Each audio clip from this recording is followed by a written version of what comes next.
Dans cette imprimerie de Kamishli, au nord-est de la Syrie, on publie des livres en langue kurde. Parmi eux, des copies du tout premier roman occidental traduit dans la langue majoritaire de la région. Jusque récemment, il était interdit de traduire des romans en kurde en Syrie. Mais grâce à une initiative locale, le roman Neige de l'écrivain français Maxence Fermin est déjà en vente à $1. L'opportunité est venue avec les changements politiques dans le pays. Je me rappelle très bien avoir été emprisonné 3 mois à Damas et presque expulsé de l'université parce que j'avais avec moi un livre en kurde.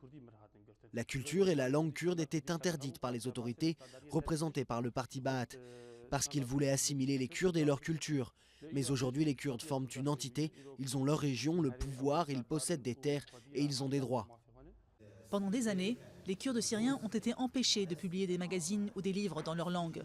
Cette restriction faisait partie d'une série de mesures prises contre les Kurdes, certaines allant jusqu'à les priver de la nationalité syrienne. Mais en juillet 2012, les troupes du régime ont commencé à se retirer des régions à majorité kurde dans le nord-est.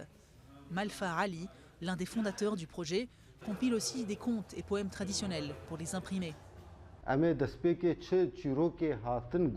Pour commencer, nous allons rassembler toutes les histoires qui ont été racontées dans cette région et mettre ensemble toutes les chansons folkloriques.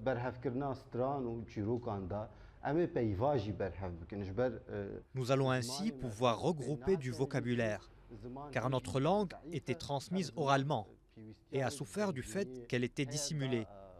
Donc elle a besoin d'être enrichie par du vocabulaire. Le gouvernement syrien n'a plus qu'une influence réduite sur les régions kurdes. Les drapeaux kurdes et vêtements traditionnels y ont refait surface et des centres proposant des cours de kurde ont ouvert leurs portes, donnant un nouveau souffle à une langue autrefois taboue.